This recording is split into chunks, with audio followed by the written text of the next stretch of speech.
السلام علیکم ورحمۃ اللہ وبرکاتہ. زما خوږو ملګرو نن ډیر زیات خوشاله یم. زما په زړه باندې ډیر لوی ارمان و چې کله زه مدرسې ته لاړم نو ما زه به د وحید ګل شباب صاحب سره به زما څنګه ملاقات کیږي. خو نن ماشاءالله په دې خوا په تخبۍ کې بیګا زموږ د یو ملګري مولانا ثناء الله صاحب د ورور واده او په هغې کې الحمدلله بیګا زما بیان او نعتخواني وه او زمونږ د وړوکوالي د زمانې د پښتنو د سیمې مشهورو معروف شخصیت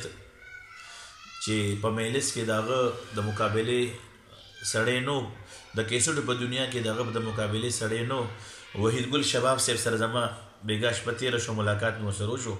او ډېر زیات خوشحاله یم او ډېر زیات دیندار او ډېر نیک انسان دی. ډېرې ښکلې خبرې را سره بیګا وکړي او وحید ګل شباب صاحب نن سبا ماشاءالله په ثوابۍ کې پروت دی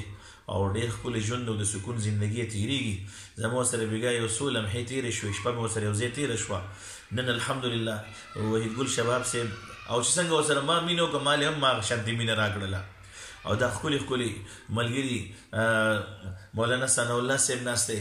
ماشاءالله دا امیر صاحب اوس د 7 میاشتو د سفر نه راغلو، ماشاءالله تازه 7 میاشتو سفر نه راغلو، الله دې قبول کړي. او دا خواږې ماشاءالله مولانا صاحب د شیخ حسن جان صاحب شاگرد محترم، د شیخ حسن جان صاحب شاگرد محترم، دا هم زما خوش قسمتي دي چې داسې هستۍ سره ملاقات شو. او دا خواږې شاته د وحید ګل شباب صاحب ډېر خوږ دوست ملګری دی، رورې ناست دی. نو ماشاءالله زمونږ یو ځای نن دلته کې شپه وشوه او دا شاته د مولانا ثناء الله صاحب کشر ورور دی، د دې د ورور نن ماشاءالله واده او د واده په خوشحالۍ کې د علماو مجلسونه دي نو د ګانې بجانې ټنګ ټکور په ځای پکې د ذکر مجلسو لګولو د بیانونو د نبي علیه السلام د نعت او وحید ګل شباب صاحب بیګا داسې ښکلې نعت وې چې موږ له زړه روښانه کړو، د نبي علیه السلام مدح بیان کا. نو وحید ګل شباب صاحب سره مې ملاقات وشو او وحید ګل شباب صاحب هم نیت کړی دی انشاءالله العزیز چې زه به انشاءالله بس دا باقي انشاءالله تبلیغ کې وخت لګوم او زه مدرسه کې داخله اخلم. دا کوم ملګري چې دا ناست دي او دا خبرې زموږ اوري ما ته هم دعا وکړي چې الله پاک ما ته هم دا سفر آسان کړي او دا وحید ګل شباب صاحب دی الله جل جلاله نو سره زما والا داسې مقام ورکړي الله ته ګرانه نه ده. عبدالله بن مبارک رحمه الله او زازان چې بھئی هغه د سندرو د ربابونو په ځای الله پاک پرې ډېر لوی اولیا جوړ کړو نو الله پاک په دې قادر دی. نو انشاءالله العزیز زه امید کوم چې د وحید ګل شباب صاحب دا دیدار دا زیارت به الله پاک زموږ ستاسو دپاره انشاءالله د ژوند د بدلېدو سبب وګرځي. وحید ګل شباب صاحب څنګه خیال دی انشاءالله نیت کوو 4 میاشتو دپاره؟ بالکل نیت هم دی. د عوامو ته څه ویل غواړئ چې انشاءالله 4 میاشتې ولګي که نه لګي؟ جی اول خو دا ما ته پکار دی چې زه 4 میاشتې ولګوم او رکاوټ یې ډېر یاران دوستان 15 جمعه ته 4 میاشتو تیار دي خو هغوی وایي چې ته مونږ نه مخکې نو هله به مونږ که خیر کړه خدای وجو انشاءالله بس دا ده چې د زړه د تله که خیر پرې خدای کړي الله مدد شامل حال نو بس دا د زر تر زره 4 میاشتو ته نیت کړی دی او زه به که خیر پرې خدای او ټول انسانان چې کوم دي ټول ملګري یاران دوستان هغه چې کوم دي زمونږ نه ښه دي او مونږ خو تاسو ته پته ده تاسو په دغه شعبه کې پاتې شوي زه په دغه شعبه کې پاتې شوم 50 کاله همدغسې تېر کړه.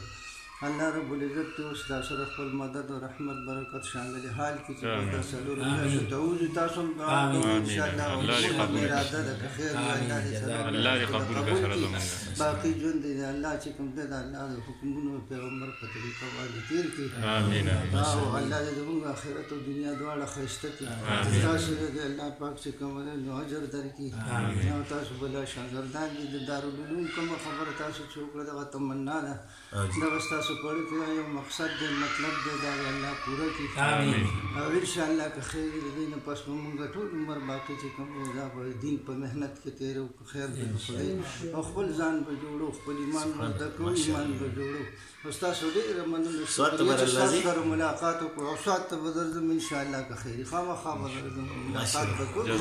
جزاک الله جی ماشاءالله وحید ګل شباب صاحب سره دا ملاقات الله پاک زما د ژوند د بدلو سبب وګرځي او په دې ملاقات باندې الله پاک دې ما نه تاسو ټول نه راضي شي او ملګرو تاسو ټولو ته م اپیل وکړو چې وایي راته دعا وکړئ چې الله پاک ما هم قبول کړي او ټول دې الله پاک قبول کړي. السلام علیکم ورحمة الله وبرکاته.